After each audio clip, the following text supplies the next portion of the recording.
안녕하십니까. 대형 회계법인 최구호 회계사입니다.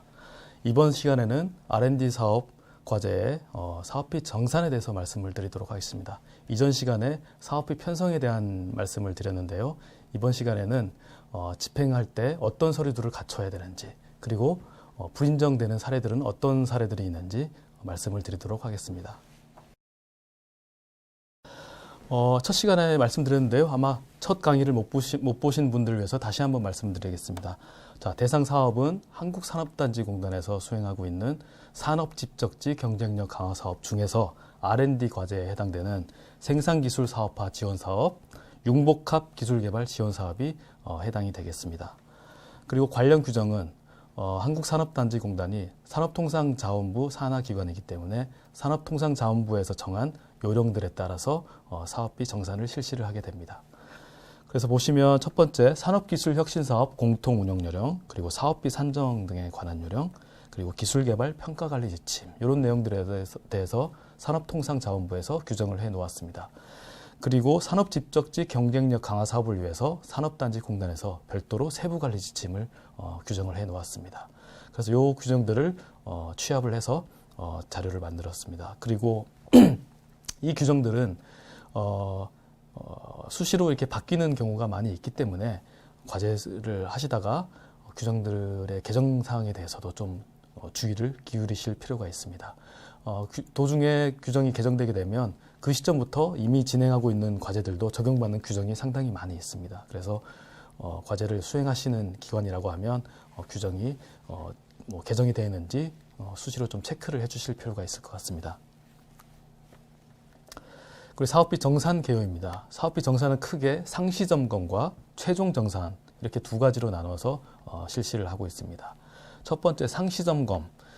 상시점검은 이제 과제가 보통 한 1년짜리 과제를 하실 텐데요. 매 3개월마다 사업비 집행에 대해서 회계법인에서 규정에 맞게 잘 집행을 하고 있는지 점검을 하고 있습니다. 그래서 3개월 단위로 끊어서 점검을 한 후에 특이사항, 또 보완사항에 대해서는 저희가 점검 의견을 드리고 있습니다. 그래서 각 집행건마다 어떤 서류들이 미비한지, 어떤 사항들이 불인정될 예정인지 이런 사항들을 적어서 보내드리고 있기 때문에 저희가 상시점검을 하고 나서 완료를 하게 되면 각 수행기관으로 문자와 이메일로 통보가 되게 됩니다. 그래서 RCMS에 들어가셔가지고 어떤 사항들의 보완 요청을 받으셨는지 그런 사항들을 체크해서 보완을 하시면 되겠습니다. 그리고 최종 정산은 1년짜리 과제인 경우에 1년이 지나고 나면 회계법인에 정산을 받게 됩니다. 자, 그럼 끝나고 나면 45일 이내에 회계법인에서는 한국산업단지공단에 감사한 보고서를 제출을 해야 됩니다. 자, 45일 내에 감사 보고서를 제출을 해야 되기 때문에 각 수행기관께서는 끝나고 나서 한 2주 이내에 저희한테 최종 정산 버튼을 눌러 주셔야지 저희가 이제 정산을 실시를 할 수가 있습니다. 그래서 이 45일 기일을 맞추려면 끝나고 2주 이내에 다 마감을 해 주셔야 되겠습니다. 자, 제출기한 금방 말씀드렸는데요. 자, 상시점검은 각 3개월마다 점검을 하고 있습니다. 그럼 각 3개월 쓴 거를 각 3개월 끊어서 일주일 이내에 다 이제 좀 마무리를 해 주셔야지 저희가 상시점검을 시작을 할 수가 있습니다. 그리고 최종 정산은 과제가 끝나고 나서 45일 이내에 저희가 감사 보고서를 제출을 해야 되기 때문에 끝나고 한 2주 이내까지는 다 마무리를 좀 해주시기를 권장을 드리겠습니다. 자, 그리고 이제 과제를 수행하시게 되면 기본적으로 제출을 해주셔야 될 서류가 있습니다. 자, RCMS라는 시스템을 통해서 사업비를 집행을 하실 텐데요. RCMS에다가 과제를 시작하실 때 바로 좀 업로드를 해주셔야 될 서류들이 있습니다. 첫 번째 사업계획서입니다. 사업계획서에 이제 어떤 기술을 개발할 것인지, 그리고 사업비는 어떻게 쓸 것인지에 대한 내용이 나와 있습니다. 그래서 저희가 정산을 할 때는 사업계획서에 나와 있는 항목들을 잘 집행을 하였는지 체크를 해야 되기 때문에 사업계획서를 바로 업로드를 해주셔야지 사업계획서에 맞게 집행을 하고 있는지 저희가 체크를 할 수가 있습니다. 그리고 두 번째 여비 규정입니다. 국내 여비나 해외 여비를 쓰실 경우에는 우리 회사에 여비 규정이 있어서 그 여비 규정에 따라서 집행을 했다라고 하면 그 여비 규정에 따라서 집행을 했는지 저희가 확인을 해야 되기 때문에 그 회사의 여비 규정도 하나 올려주셔야 되겠습니다. 그리고 외부 전문가 수당 지급 기준이 있는 회사 같은 경우는 그 기준도 같이 업로드를 해주셔야 되겠습니다. 그리고 과제를 하시다 보면 어떤 사업비를 좀 변경하실 필요가 있다든지 아니면 참여연구원의 변경이 생겨서 다른 연구원으로 대체를 한다든지 이런 경우가 자주 생기게 됩니다. 그런 경우에는 어떤 변경 사항에 대해서 한국산업단지공단에 중요한 사항은 승인을 받으셔야 되고 좀 경미한 사항에 대해서는 통보를 해주셔야 됩니다. 그래서 그렇게 변경 사항이 있었을 경우에 승인받은 공문이라든지 통보받은 공문이라든지 이런 것들을 RCMS에 올려주셔야지 저희가 어떤 내용들이 사업계획서에서 변경이 되었다는 걸 확인을 할 수가 있습니다. 그래서 그런 변경 사항이 생길 때마다 즉시 산업단지공단에 통보를 해주셔야 되고 그 공문들을 RCMS에 업로드를 해주셔야 되겠습니다. 자, 그리고 참여연구원 현황표입니다. 참여연구원은 사업계획서에 이제 누가 참여하는지 이런 내용이 나와 있는데 혹시 중간에 바뀌게 되면 어떻게 바뀌었는지 저희가 히스토리를 좀 파악을 해야 됩니다. 그래서 참여연구원 현황표를 연구원이 바뀔 때마다 수정을 하셔가지고 하나씩 올려주시면 되겠습니다. 자, 이 기본 서류를 제출하는 경로는 다음과 같습니다. 자, RCMS에 접속을 하셔가지고 온라인 정산으로 들어가셔서 정산서류 작성, 정산서류 등록이라는 경로를 통해서 업로드를 해주시면 되겠습니다. 자, 그럼 첫 번째 상시점검에 대해서 좀 말씀을 드리도록 하겠습니다. 저희가 아까 3개월마다 상시점검을 한다고 말씀을 드렸는데요. 상시점검을 하면 각 집행건마다 이게 적절하게 집행되었는지 아니면 보완할 사항이 있는지를 저희가 코멘트를 달아드립니다. 그래서 보완하실 사항이 있으시면은 자, 그 온라인 정산, 연구비 상시점검, 조회 이 경로를 들어가셔가지고 점검 상태를 미흡으로 체크를 하시면 어떤 사항들에 대해서 보완 요청을 받았는지를 조회를 하실 수가 있습니다. 그래서 미흡 사항으로 조회를 해서 우리가 어떤 보완 요청을 받았는지 확인을 하시고 조회를 하셔서 보완을 해주시면 되겠습니다. 자, 그럼 보완 서류를 이제 요청을 받았으면 이제 RCMS에 등록을 해주셔야 되는데요. 마찬가지로 경로가 온라인 정산, 연구비 상시 점검, 조회라는 것 똑같은 곳으로 들어가셔가지고 보완 요청을 받은 그 해당 지출건을 선택해서 증빙 파일 일괄 조회라는 버튼이 있습니다. 그 버튼을 누르시면 옆에 수정 버튼이 또 있습니다. 그 수정 버튼을 누르시고 추가 버튼을 클릭을 하셔가지고 보완할 서류들을 스캔해서 RCMS에 업로드를 하시고 저장하기를 눌러주시면 보완이 된 것입니다. 그리고 최종 정산입니다. 최종 정산은 과제가 뭐 1년짜리다 라고 하면 1년이 끝나고 나면 마지막으로 이제 정산을 해서 감사 보고서를 발행을 하게 됩니다. 그래서 이제 저희가 정산을 시작을 하려면 회사에서 RCMS에다가 이제 어떤 업무들을 좀 마감을 해주셔야 되는데요. 우선은 그 마지막 달에 사용한 카드 대금에 대해서는 다음 달 말쯤에 결제가 되기 때문에 굉장히 시간이 좀 오래 소요가 됩니다. 그래서 RCMS에서 카드 선결제 기능을 마련을 해놨습니다. 그래서 온라인 정산, 정산 서류 작성, 카드 선결제 메뉴로 들어가셔가지고 마지막 달은 카드 선결제 버튼을 누르시면 카드 값이 지정된 그 날짜가 아니라 지금 바로 결제를 하실 수가 있습니다. 자, 그리고 이제 집행 마감과 보고서 제출이라는 체크를 해주셔야 되는데요. 온라인 정산, 정산 서류 작성 들어가시면 집행 마감이라는 버튼이 있습니다. 그 집행 마감을 누르시고 그리고 보고서 제출이라는 버튼을 눌러 주셔야지 저희가 드디어 이제 정산을 시작을 할 수가 있습니다.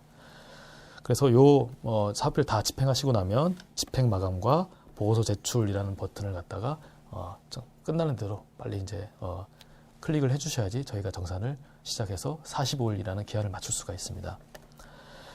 자, 그럼 최종 정산을 이제 저희가 시작을 하면 다 이제 각 지출건에 대해서 저희가 확인을 하고 또 보완할 사항이 있으면 보완 요청을 드립니다. 그래서 보완 요청을 저희가 RCMS에서 보완 요청을 누르면 총괄 책임자한테 이메일과 문자로 메시지가 전송이 되게 됩니다. 그래서 어떤 사항을 보완 요청을 받으셨는지 조회를 하기 위해서는 온라인 정산, 연구비, 증빙 문서 관리 여기서 인정 구분을 보완 요청으로 선택하시면 보완 요청 받은 사항들을 검색을 하실 수가 있습니다. 그래서 보완하실 서류들에 대해서는 자, 증빙 파일 일괄 조회를 하신 후에 옆에 수정이라는 버튼이 뜰 겁니다. 그럼 수정 버튼을 누르고 추가 버튼을 누르셔가지고 추가 보완 서류를 업로드를 해주시면 되겠습니다. 그러고 나서 보완이 다 되면 저희가 다시 한번 검토를 하고 혹시 또 추가 보완 사항이 있으면 다시 요청을 드려서 보완을 다 받은 다음에 인정, 불인정을 다 확정을 한 다음에 회계감사 보고서를 산업단지공단으로 발행을 하게 됩니다. 자, 사업비 집행 정산에 관련 공통사항을 우선 말씀드리겠습니다. 자, 일단 집행과 관련된 공통사항은 자, RCMS라는 시스템을 통해서 이제 집행을 하시는데요. RCMS 시스템이 우리가 거기다가 지출 등록을 하시면 그 대금이 바로 해당 거래처로 지출이 되도록 설계가 된 시스템입니다. 그래서 RCMS 계좌에서 지출을 하실 때 어느 거래처로 지급을 할 것인지 계좌번호와 예금주를 잘 선택을 하셔서 바로 그 업체로 대금을 송금을 해야 됩니다. 그렇지 않고 우리 회사로 RCMS에서 자금을 이렇게 빼온다든지 하게 되면 사업비 유용에 해당이 될 수가 있기 때문에 꼭 해당 거래처로 직접 이체될 수 있도록 해주셔야 되겠습니다. 그런데 예외적으로 인건비와 외화 송금 등에 대해서는 우리 회사로 이체하는 것을 인정해주고 있습니다. 자계자 이체라는 표현을 쓰는데요. 자, 인건비는 소득세와 사대보험 문제가 걸려 있습니다. 그런 원천징수 문제가 걸려 있기 때문에 인건비는 우리 회사로 이체를 받아서 우리 회사가 그런 이제 원천징수를 한 후에 참여연구원한테 지급하는 방식을 이용할 수 있도록 예외적으로 인정을 해드리고 있습니다. 그리고 이제 외화송금은 RCMS에서는 원화밖에 취급이 되지 않습니다. 그래서 수입을 통해서 외화를 외국으로 보내야 되는 경우다라고 하면은 그 외화에 해당되는 금액을 우리 회사 자계자 이체를 통해서 회사 통장으로 가져가신 후에 그걸 환전을 해서 외국으로 송금을 하시면 되겠습니다. 자, 그리고 이제 사업비 카드를 별도로 만드실 건데요. 그 카드를 통해서만 사업비를 집행하실 수가 있습니다. 우리 회사가 가지고 있는 뭐 법인카드라든지 개인카드라든지 이런 것들을 RCMS에 등록해서 쓰셔야지 등록하지 않고 쓰신다든지 아니면 별도 새로운 카드를 만들었는데 이 카드를 RCMS에 등록 절차를 거쳐야지 사용을 하실 수가 있습니다. RCMS에 등록되지 않는 카드로 집행하신 거는 다 불인정 대상이 되기 때문에 꼭 RCMS에다가 카드를 등록하신 후에 집행을 하시도록 해야겠습니다. 자, 그리고 각 집행권에 대해서는 아래의 서류를 공통적으로 다 첨부를 해야 된다라는 건데요. 각 비목마다 어떤 좀 특별히 정해진 서류들이 있습니다. 그거 외에 모든 집행권에 대해서 다 갖춰야 될 이제 공통적인 서류를 말씀드리도록 하겠습니다. 일반적으로 회사의 지출 과정을 살펴보면 직원이 일단 품위서를 작성을 하게 됩니다. 어떤 물건을 사야 되겠습니다. 그리고 견적을 받아보니까 이 정도 금액이 되는 것 같습니다. 그렇게 해서 이제 내부 결제를 거쳐서 이제 물건을 구매할 수 있도록 승인을 받으면 업체에다가 발주를 합니다. 발주를 해서 물건을 받게 되면 거래명세서와 세금계산서를 받고 지출을 하셔야 됩니다.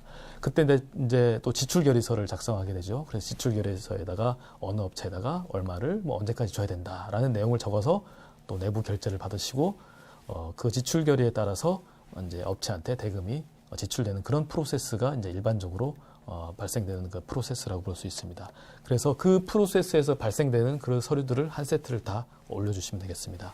그래서 아까 말씀드렸던 품위서, 지출결의서, 그리고 세금 계산서를 받은 경우에는 세금 계산서, 그리고 카드로 집행했으면 카드 전표, 그리고 이제 거래명세서, 어떤 물건들을 샀는지 나와 있는 거래명세서가 필요하고요.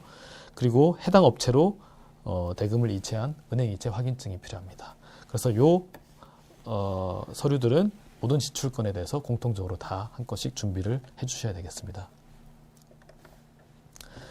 자, 그리고 공통적인 불인정 사항입니다.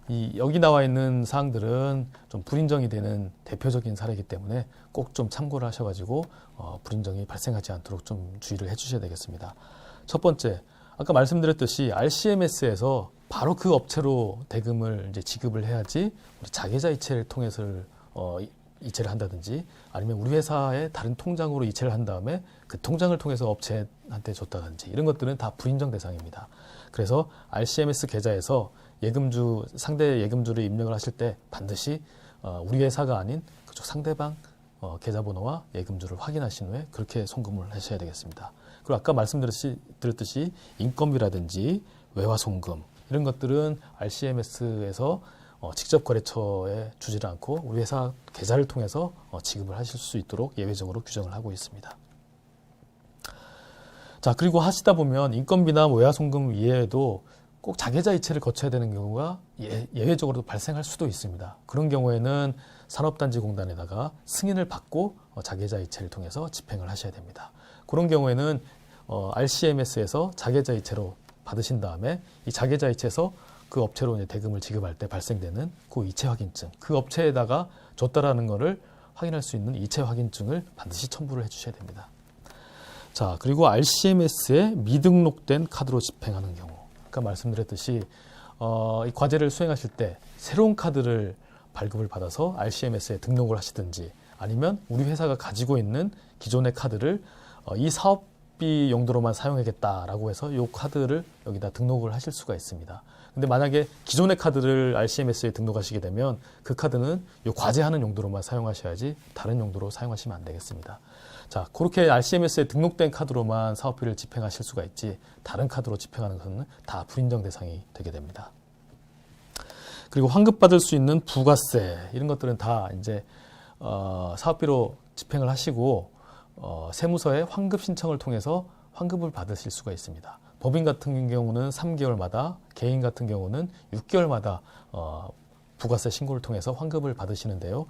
이 부가세 같은 경우는 다 환급을 받으실 수 있기 때문에 사업비에서 지원을 해드리지 않습니다. 그래서 RCMS에서 부가세까지 다 지출이 이루어진 경우다라고 하면은 반드시 부가세 복원이라는 기능을 RCMS에서 마련해 놓고 있습니다. 그 RCMS에서 부가세 복원 기능을 이용하셔가지고 부가세를 다 환원시켜 놓으셔야지 됩니다. 그렇지 않으면은 부가세가 나중에 다 불인정 처리가 되게 됩니다. 그리고 이제 많은 회사들이 카드로 쓴 경우에는 세무서에 부가세 환급 신청을 안 하는 경우가 많습니다. 아무래도 카드로 쓰는 것들이 좀 소액이고 하다 보니까 좀 실무상의 번거로움이 있기 때문에 사업비 카드로 쓴 거에 대해서는 부가세 환급을 신청 안 하는 경우가 많은데요. 그렇다고 하더라도 사업비에서는 그거 다 인정을 해드리지 않습니다. 그래서 그거를 사업비 부가세 환급 신청을 할지 말지는 이제 회사의 판단에 걸린 문제이고요. 그 부가세는 사업비에서 다 인정을 해드리지 않습니다. 그 환급 신청을 했던 안 했던 간에. 그리고 한 가지 좀 주의하셔야 될 게 수행기간 간의 현금 거래입니다. 자, 수행기간 간의 현금 거래라고 하면 주관기관과 참여기관 이렇게 이제 두세 개 업체들이 모여서 하나의 과제를 수행하는데 예를 들어 주관기관에서 과제를 하다 보니까 자, A라는 재료를 우리 참여기관에서 팔고 있어서 거기서 사와서 과제를 해야 되겠다. 이런 게 안 된다는 겁니다. 반드시 뭔가 물건을 사거나 할 경우에는 제3의 업체를 통해서 구매를 하셔야지 우리 참여기관한테 사온다든지 이 과제를 같이 수행하는 수행기관 간의 사업비로 현금 거래를 하실 수 없습니다. 이런 것들을 모르고 하시다 보면 예전의 경우에 뭐 장비를 참여기관에서 사왔는데 뭐 수천만 원이 다 불인정된 사례도 종종 발생하고 있습니다. 그래서 수행기관 간의 현금 거래 안 된다라는 거 꼭 주의를 하셔야 될 것 같고요. 그리고 인적 물적 구분이 명확하지 않은 관계사 간의 거래는 불가능하다. 이제 관계사라고 하면은 뭐 주주가 같거나 어떤 뭐 임원진의 구성이 같거나 이런 회사가 이제 관계사에 해당이 되는데요. 이제 관계사 간의 거래는 아무래도 좀 부정의 소지가 높습니다. 뭐 물건 구매를 안 했는데 구매한 것처럼 서류를 꾸민다든지 아니면 단가를 부풀린다든지 이런 좀 부정의 소지가 높기 때문에 투명성을 중요시하는 이 사업비에서는 관계사 간의 거래를 인정해드리지 않고 있습니다. 그리고 이제 과제를 하시다 보면 어떤 변경할 사항들이 생길 수 있습니다. 그런 변경 사항에 대해서는 산업단지공단에 통보를 하시거나 중요한 사항은 승인을 받으셔야 되는데 그런 절차 없이 마음대로 이제 뭐 변경을 하고 집행한 그런 경우에는 다 불인정이 되니까 변경 사항이 생기면 꼭 산업단지공단에 통보를 하시고 승인을 받고 이렇게 집행을 하셔야 되겠습니다. 그럴 때는 일단 유선상으로 한번 확인을 해보시고 공문으로 통보를 해주셔야 되겠습니다. 그리고 협약 기간 내에 지출 원인 행위를 완료하지 않고 물품이나 용역을 제공받지 않은 경우. 자, 보통 이제 1년 기간 동안 과제를 수행하실 텐데요. 그 1년 기간이라는 내에서 물건을 구매를 하시고 자금을 다 집행하시고 이렇게 하셔야 된다라는 얘기입니다. 뭐 과제를 시작하기 전에 뭐 산 물건이 있다라든지 아니면 과제가 끝나고 나서 뭐 물건을 산다든지 이런 것들은 과제와 연관성이 없다라고 봐서 다 인정이 되지 않으니까 그 협약 기간 내에서 물건 구매하시고 대금을 집행하시고 이렇게 하셔야 되겠습니다. 근데 예외적으로 최종 보고서 인쇄비 이거는 이제 과제가 끝나야지 이제 발생하는 항목입니다. 그리고 연구수당 아까 편성 강의에서 말씀드렸지만 연구수당도 과제가 끝나고 기여도 평가에 따라서 집행을 해야 되는 항목이기 때문에 연구수당도 예외적으로 끝나고 집행할 수 있도록 문을 열어놨습니다.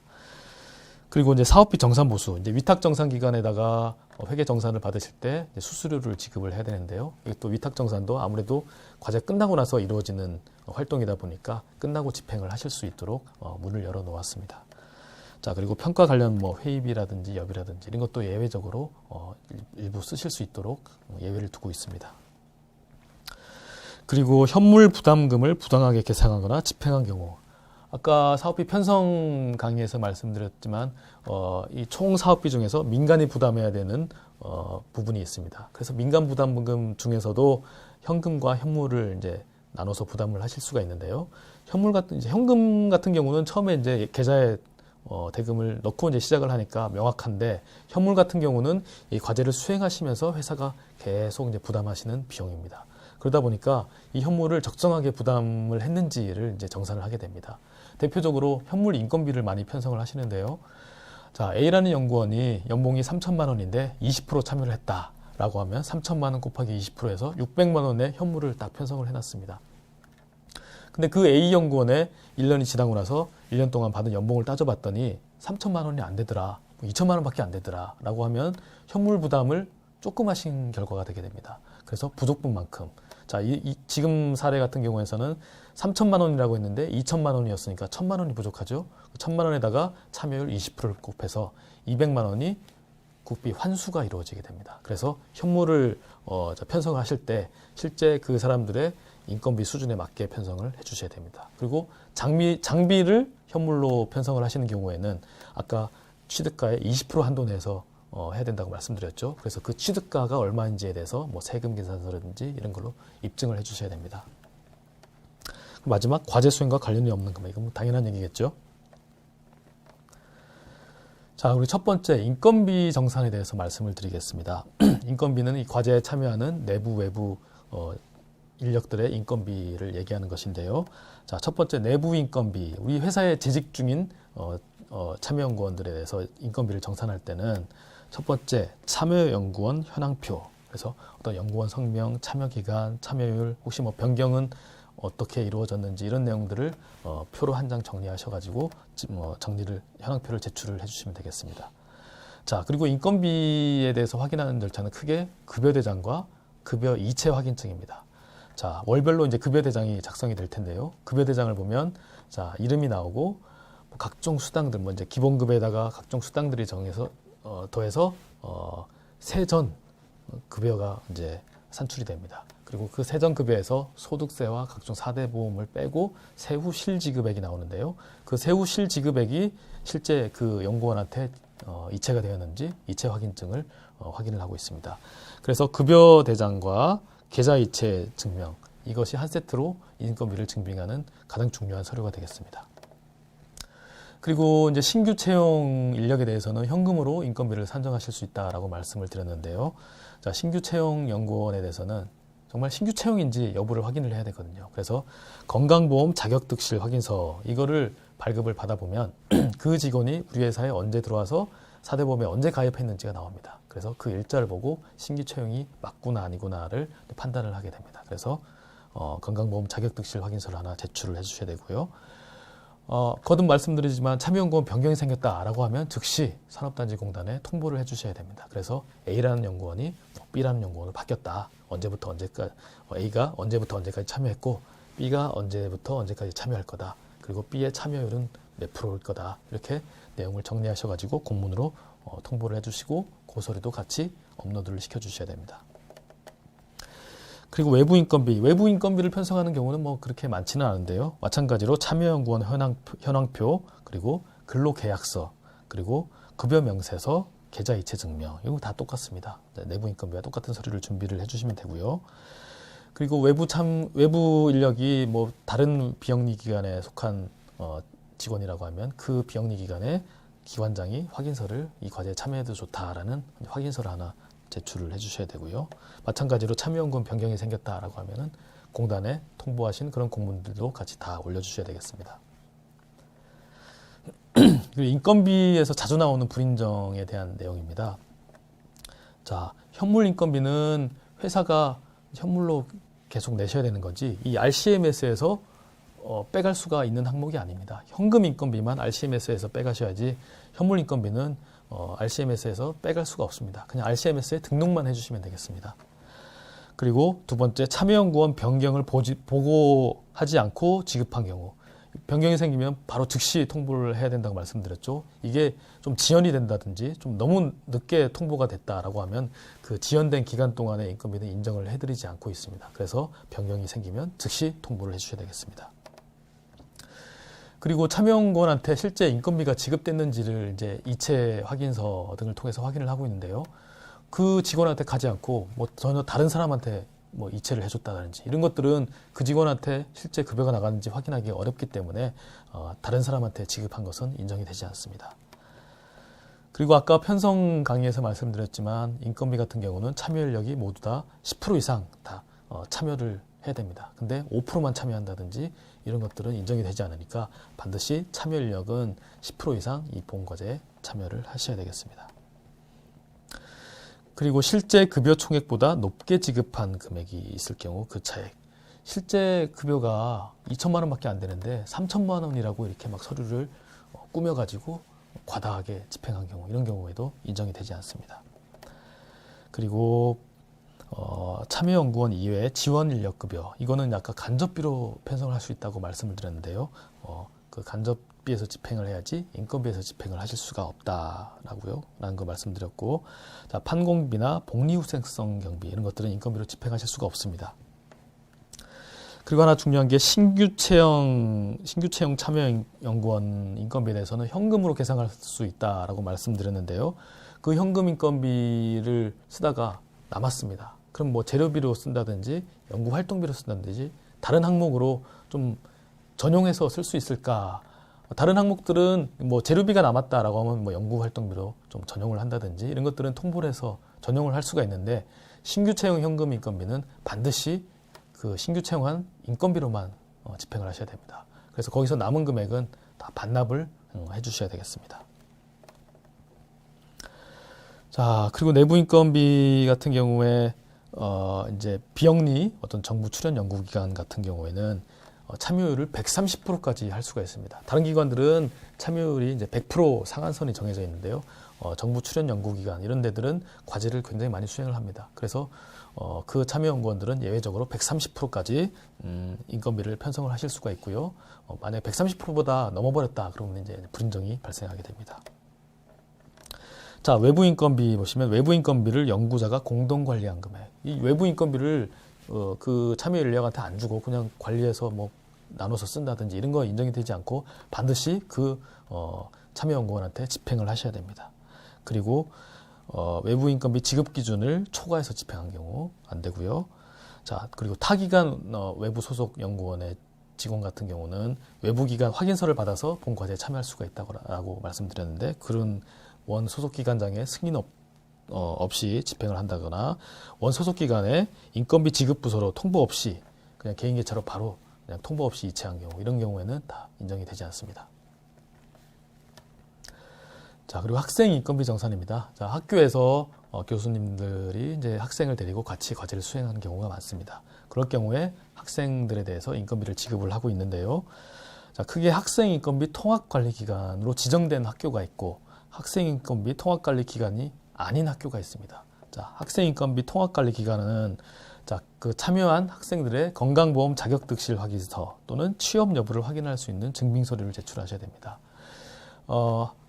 이것은 이제 학교 학생이 이제 학교를 안 다니고 뭐 취직을 했다든지 그렇게 되면 이 과제에 참여할 수 없기 때문에 외부에 어디 취직을 했는지 이런 것들을 확인하기 위해서 자격득실 확인서를 받고 있습니다. 그리고 이제 나머지 서류는 제출 의무가 면제가 됩니다. 학생인건비 통합관리기관은 그걸 자체적으로 보관을 하시면 되겠고요. 학생인건비 통합관리기관이 아닌 학교 같은 경우는 자, 인건비와 똑같이 서류를 준비를 해주셔야 됩니다. 그래서 참여연구원 현황표, 그리고 계좌이체 증명, 그리고 건강보험 자격득실 확인서 이런 것들을 이제 제출을 해주셔야 되고요. 이 경우에는 학생도 뭐 졸업이나 이런 변경이 생기면 한국산업단지공단에 변경 통보를 해주셔야 되겠습니다. 그래서 학생인건비 통합관리기관이 아닌 학교 같은 경우는 인건비 정산과 동일한 프로세스로 서류를 준비를 해주시고 집행을 해주시면 되겠습니다. 그리고 학생인건비 불인정 사항입니다. 자, 학생인건비를 연구자가 다 회수해서 뭐 공동으로 관리를 한다든지 이런 것들이 인정이 되지 않습니다. 그래서 학생인건비는 RCMS에서 바로 그 학생한테 지급이 돼야 되겠습니다. 그리고 학생인건비는 아까 편성 강의에서 말씀드렸듯이 학위마다 월 지급 한도가 정해져 있습니다. 학사 과정에 있는 학생의 경우에는 월 100만 원 한도가 정해져 있는데 그 금액을 초과해서 학생인건비를 집행했다라든지 이런 것들은 초과 금액은 불인정이 되게 됩니다. 그리고 또 참여율이 100%를 넘어서 여러 가지 과제를 수행한다라고 하면 그 초과된 참여율에 대해서는 인정이 되지 않고 있습니다. 그리고 학생인건비 통합관리기관이 아닌데 인건비를 그 연구원 변경에 대해서 통보하지 않고 썼다라고 하면 그 금액에 대해서 통보되지 않은 학생에 대해서는 다 불인정이 되게 됩니다. 자, 그리고 학생인건비 통합관리기관에서는 5% 이상의 어떤 학생인건비 증액이나 감액을 할 경우에 그 금액이 또 200만 원을 초과한다라고 하면 산업단지공단의 승인을 받으셔야 됩니다. 근데 그 승인을 안 받고 마음대로 이제 증액을 했다라든지 이런 것들은 인정이 되지 않습니다. 그리고 연구시설 장비 및 재료비입니다. 준비서류는 아까 공통적인 준비서류에서 말씀드렸듯이 카드로 구매를 했으면 카드 매출 전표, 그리고 현금을 지급했으면 세금 계산서를 받으셔야 됩니다. 그리고 이제 거래명세서, 거래명세서에 어떤 품목들을 샀는지, 단가는 얼마인지, 수량은 몇 개인지 이런 정보들이 나오게 됩니다. 그래서 거래명세서를 통해서 어떤 물건들을 샀는지 입증을 해주셔야 되겠습니다. 그리고 그 업체에 대금을 지급했다라는 계좌이체 증명서를 첨부를 해주셔야 되겠습니다. 자, 그리고 취득 가격이 3천만 원 이상인 고가의 장비에 대해서는 이튜브에다가 이제 구매를 하시면 등록을 해주셔야 되고요. 마찬가지로 3천만 원 이상 장비에 대해서는 중앙장비심의위원회에서 승인을 해줘야지 구매를 하실 수가 있습니다. 그래서 심의위원회에서 허락을 받은 그런 승인 공문도 같이 제출을 해주셔야 됩니다. 자, 그리고 뭐 일부 어떤 재료나 장비에 대해서는 수입을 하는 경우가 있습니다. 자, 그럼 수입을 하게 되면 여러 가지 또 이제 국내에서 구입하는 경우와 다른 서류들이 발생하게 됩니다. 어떤 뭐 프로포마 인보이스라든지 뭐 그리고 인보이스, 수입 신고 필증, 그리고 뭐 패킹 리스트, 그리고 외화 송금증 이런 것들이 발생하는데요. 그 수입 과정에서 발생되는 그 모든 서류 한 세트를 올려주시면 되겠습니다. 그리고 이제 시제품, 시작품, 어떤 시험 성비를 제작할 경우에는, 내부에서 제작을 한 경우에는 어떤 소요되는 인건비가 얼마였는지, 또 재료를 어떤 것들을 사다가 우리가 조립을 했는지 이런 것들을 소요 내역서를 작성을 하셔가지고 외부에서 사오는 그런 재료들에 대해서 세금 계산서와 이런 서류들로 입증을 해주셔야 되겠습니다. 자, 그리고 이제 일부 금액이 좀 큰 항목 같은 경우는 계약서를 작성을 통해서 계약금, 중도금, 잔금 이렇게 지급하는 경우가 있는데요. 그런 경우에는 계약서도 하나 추가로 올려주셔야 되겠습니다. 자, 그리고 현물 재료비. 자, 이제 현물, 아까 민간부담금을 현금, 현물로 낼 수 있는데 우리가 가지고 있는 재료를 또 현물로 부담하는 경우가 간혹 있습니다. 그런 경우에는 이 재료가 얼마짜리다. 그리고 얼마만큼의 가액을 우리가 현물로 출자했는지를 확인할 수 있도록 재료비를 구입한 뭐 세금 계산서라든지 이런 것들을 제출을 해주셔야 되겠습니다. 그리고 현물 장비 같은 경우는 아까 구입한 지 5년 이내의 장비여야 되고 취득가의 20% 이내에서 현물 출자를 할 수 있다고 말씀드렸습니다. 그래서 그런 것들도 입증할 수 있도록 그 취득했을 때 당시에 세금 계산서 이런 것들을 제출을 해주셔야 되겠습니다. 연구시설 장비 및 재료비에서 자주 나오는 불인정 사례입니다. 수행기간 내부 보유 장비, 시설, 공간의 임차료를 지불할 경우 우리 회사가 가지고 있는 이 장비를 과제에 썼으니까 이 사용료만큼을 내가 사업비에서 빼가겠다 이런 거 안 된다라고 제가 말씀을 드렸고요. 자, 그리고 사업계획서에 명시되지 않은 어떤 범용성 장비, 이것도 아까 제가 편성 강의에서 말씀드렸듯이 범용성 장비는 웬만하면 인정이 되지 않습니다. 근데 그런 장비를 샀다 이런 것들은 인정이 되지 않습니다. 그래서 뭐 PC, 프린터, 복사기 이런 사무용 기기뿐만 아니라 어떤 범용성이 있는 특정 장비 같은 경우에도 인정이 되지 않는 경우가 많으니까 좀 주의를 해주셔야 되겠습니다. 그리고 범용성 소프트웨어 이런 것들도 이제 당연히 인정이 안 될 거고요. 자, 전담 기관에 승인이 필요한 3천만 원 이상의 장비 연구 시설을 변경할 필요가 있을 때 승인 없이 이거를 했다라고 하면 다 불인정이 되게 됩니다. 그리고 아까도 이제 편성 강의에서 말씀드렸지만 장비를 구입을 해야 된다라고 하면 과제가 끝나기 최소한 2개월 이전에는 다 구매를 하셔야 됩니다. 그렇지 않고 마지막에 가서 사는 것들은 과제에 사용했다라고 볼 수 없기 때문에 인증을 받을 수가 없습니다. 그리고 수행기간 내부 거래, 수행기관한테서 뭔가 사왔다든지 이거 인정 안 된다고 아까 말씀드렸죠. 자, 그리고 나머지 사무기기, 연구기관 보유 장비 및 시설의 유지 보수비, 그러니까 현물로 출자하지 않은 장비, 아니면 사업비로 구매한 장비가 아닌 원래 회사가 가지고 있던 장비나 시설에 대해서 유지 보수비는 인정이 되지 않습니다. 자, 연구활동비의 준비 서류를 말씀드리겠습니다. 아까 연구활동비는 굉장히 다양한 항목들이 있는데요. 주로 쓰는 게 시험 분석비, 구개업비, 인쇄복사비, 전문가 활용비, 그리고 각종 수수료 이런 항목들이 연구활동비로 쓰실 수 있는 항목입니다. 연구활동비도 마찬가지로 공통적인 서류들이 있습니다. 다 카드 전표, 그리고 세금 계산서, 거래명세서, 계좌이체 증명. 이건 모든 항목에 대해서 공통적으로 갖춰야 될 서류고요.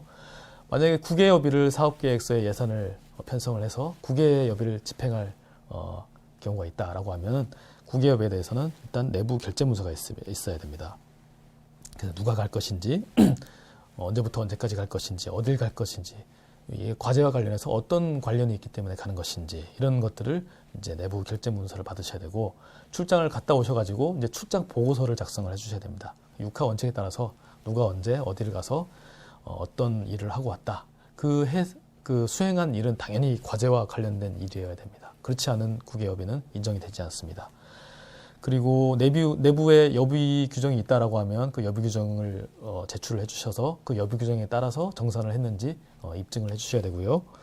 그리고 출입국일 확인 가능 서류를 제출을 해주셔야 됩니다. 출입국 관리사무소에서 출입국 사실증명서를 떼온다든지, 아니면 여권에 보면 그 나라에 가면 이렇게 도장을 찍어줍니다. 그래서 그 나라에 입국할 때 그리고 출국할 때 그 도장 부분을 카피를 해서 내가 정말 그 나라를 갔다 왔다라는 걸 입증을 해주셔야 되겠습니다. 그리고 인쇄복사비 같은 경우에는 어떤 내용들을 인쇄를 했는지 복사를 했는지 한 표지나 목차 정도를 이제 하나 올려주시면 되겠고요. 당연히 과제와 관련 있는 인쇄복사비여야 됩니다. 그리고 전문가 활용비, 이거는 이제 일단 전문가의 인적 사항을 알아야 됩니다. 아까 저희가 편성 강의에서 말씀드렸지만 그 세부관리 지침에 각 강사의 어떤 등급에 따라서 전문가 활용 단가가 달라지게 됩니다. 그래서 어떤 등급에 해당되는지를 확인할 수 있도록 이력서라든지 이런 걸 하나 제출을 해주셔야 되고요. 그리고 전문가 자문 확인서를 하나 작성을 해주셔야 됩니다. 그 전문가한테 우리가 언제 어떤 내용의 자문을 받았는지 자문 확인서를 하나 쭉 작성을 해달라고 해서 제출을 해주셔야 되고요. 전문가 활용비 수당에 관한 내부 규정이 있으면 내부 규정도 하나 제출을 해주셔야 됩니다. 그리고 교육훈련비를 집행을 했다라면 교육수료증 이런 게 이제 발급받았으면 그것도 하나 이제 업로드를 해주셔야 되고요. 세미나 개최비 같은 경우는 세미나 개최 결과 보고서, 이제 언제 어디서 어떤 내용으로 세미나를 개최했다 이런 내부 문서를 하나 작성해 주시면 되겠습니다.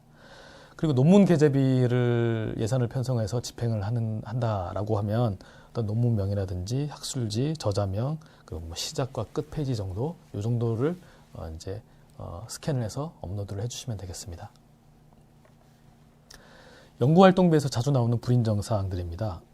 구개여비 같은 경우는 회사에 여비 규정이 없는데 별도로 이 과제만을 위해서 여비 규정을 만들어서 그에 따라서 집행했다. 그래서 과다하게 집행이 됐다라고 하면 인정이 되지 않고요. 또 이제 업무와 관련된 출장 기간이 있습니다. 근데 뒤에 내가 며칠을 더 붙여서 내가 여행을 간 김에 여행을 하고 왔다. 그럼 그 기간 동안에 비용들은 인정이 되지 않습니다.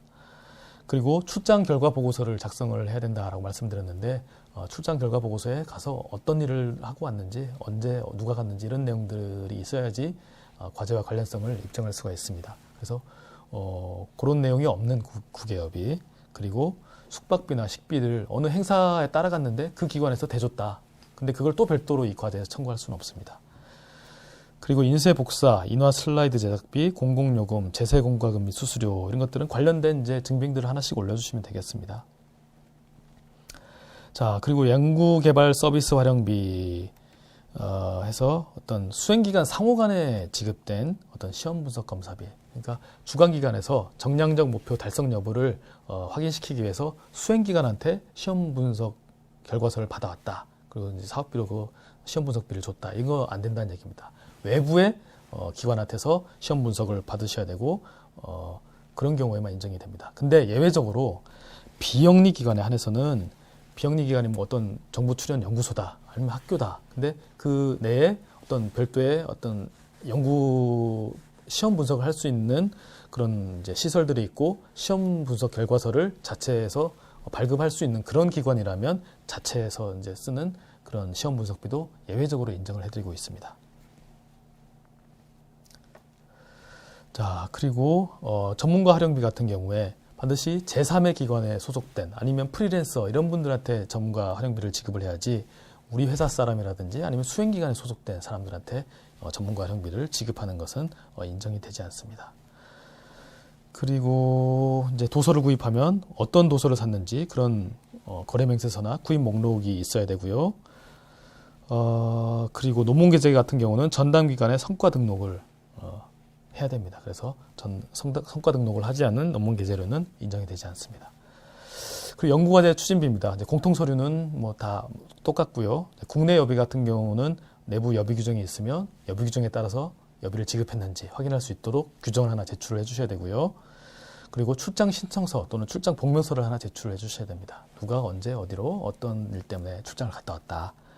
그리고 이제 출장지에 방문한 증빙을 하나 업로드를 해주셔야 됩니다.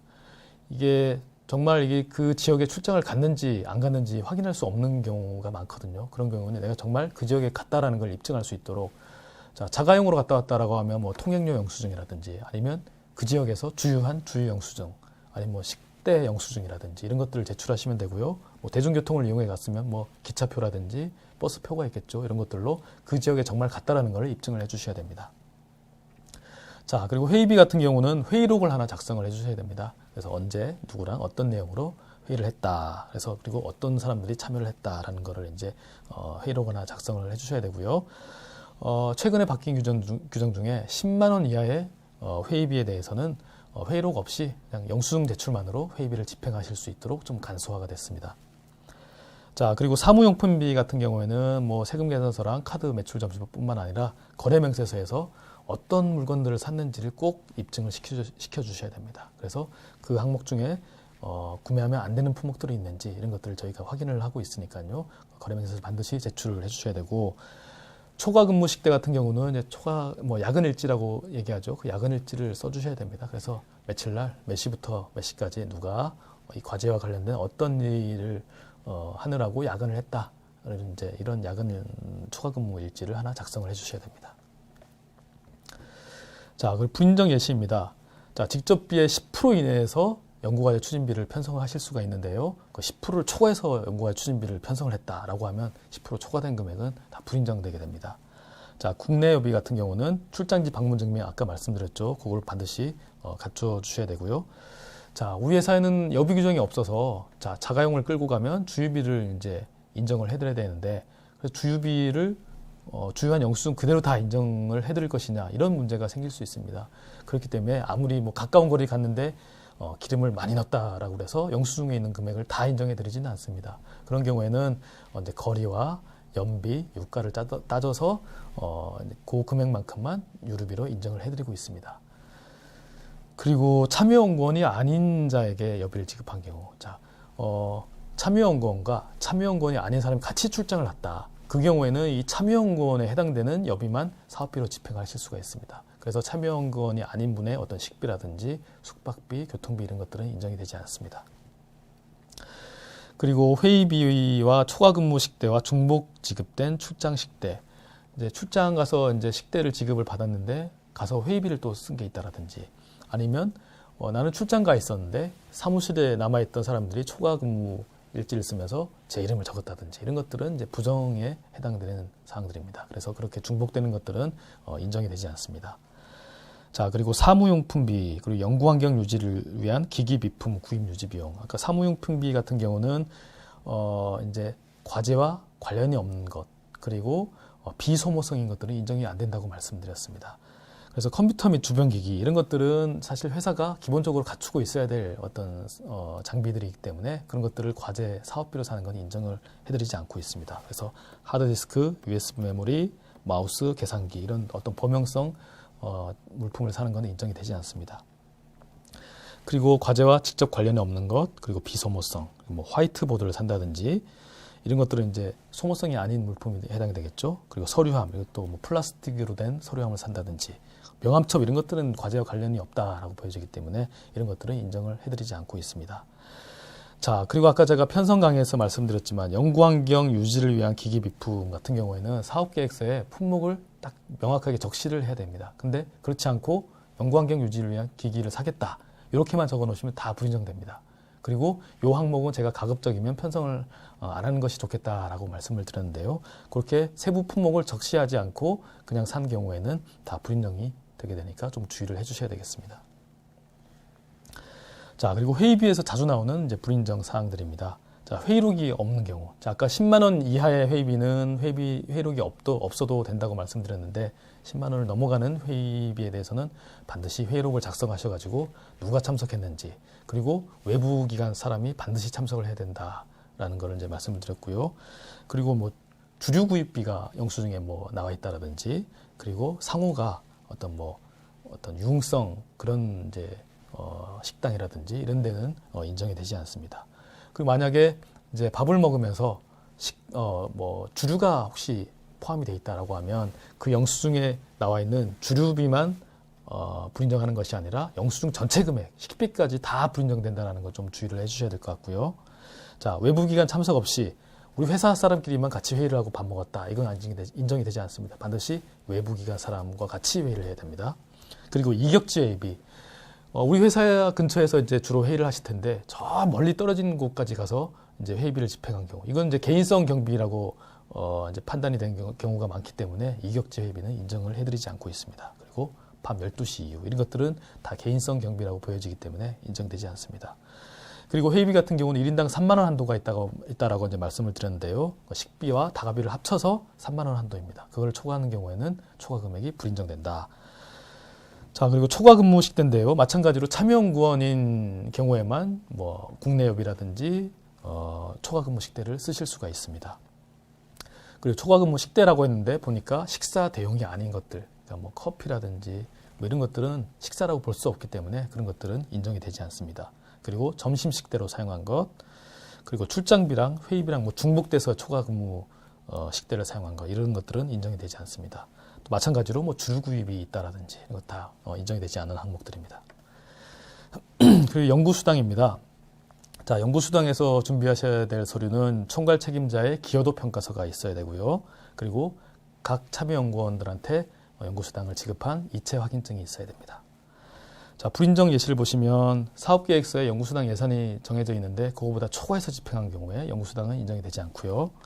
그리고 이제 기여도 평가서를 제가 작성하라고 말씀드렸는데 기여도 평가에 따라서 합리적 이제 그 기준에 따라서 적절하게 배분을 해주셔야 됩니다. 근데 그런 거 없이 지급을 했다라고 하면 불인정이 되게 됩니다. 그리고 총괄 책임자 또는 참여연구원이 혼자서 단독으로 지급받는 경우. 근데 참여연구원이 한 사람인 경우에는 뭐 어쩔 수 없겠지만 여러 명이 있는데 혼자 다 연구수당을 받았다라고 하면 인정이 되지 않습니다. 자, 그리고 인건비를 협약 시 사업계획서 금액보다 감액하여 실집행 인건비의 20%를 초과한 경우. 자, 연구수당 같은 경우는 인건비의 20% 한도가 적용이 되는데요. 만약에 과제 수행 과정에서 인건비에서 부인정이 발생한다든지 아니면 인건비를 좀 감액을 했다라든지 했을 때 그 금액에다가 20%를 곱해봤더니 연구수당이 20%를 초과하더라. 그러면 이제 초과되는 금액이 불인정이 되게 됩니다. 자, 그리고 연구수당을 임금과 통합해서 지급하는 경우. 그러니까 이제 연구수당을 별도로 따로따로 지급을 해야지 급여와 같이 주겠다라고 하면서 두리뭉실하게 이렇게 지급하면 인정이 되지 않습니다. 그리고 이제 최종 평가를 통해서 평가 결과에 따라서 미지급되는 경우가 있고, 아예 지급을 받을 수 없는 경우가 있습니다. 그런 경우에 이제 초과 집행한 거에 대해서는 불인정 처리가 되게 되겠습니다. 그리고 이제 개인별 연구수당 한도가 있는데요. 일단 그 기관에 편성된 연구수당의 50%까지만 한 사람이 가져갈 수 있고 50% 초과해서 한 사람이 가져갈 수는 없습니다. 그래서 적절히 참여연구원한테 나누어줘라는 얘기고요. 그리고 이제 인건비 부분에 보면 각 연구원마다 인건비를 편성을 해놓았습니다. 그 인건비에 그 사람별 인건비의 50% 한도 내에서 또 연구수당을 지급할 수가 있습니다. 이 두 가지 한도를 꼭 지켜주셔야 되고요. 자, 그리고 중소 중견기업의 경우에는 반드시 인건비의 10% 이상을 연구수당으로 편성을 해야 된다고 말씀드렸죠. 근데 편성을 안 해놨다, 깜빡하고 안 했다라고 하면 그만큼 다 국비가 환수가 되니까 꼭 주의를 해주셔야 되겠습니다. 자, 그리고 간접비에 대한 준비 서류입니다. 뭐 공통적으로 카드 매출 전표나 세금계산 동일하고요. 그리고 거래맥세서, 계좌이체 증명 이런 것들이 반드시 갖춰져야 됩니다. 그리고 간접비에서는 아까 제 주로 쓰는 게 어떤 지식재산권에 대한 출원, 등록비를 이제 많이들 쓴다고 말씀을 드렸는데요. 특허 출원을 했다라고 하면 특허 출원서를 하나 제출을 해주셔야 됩니다.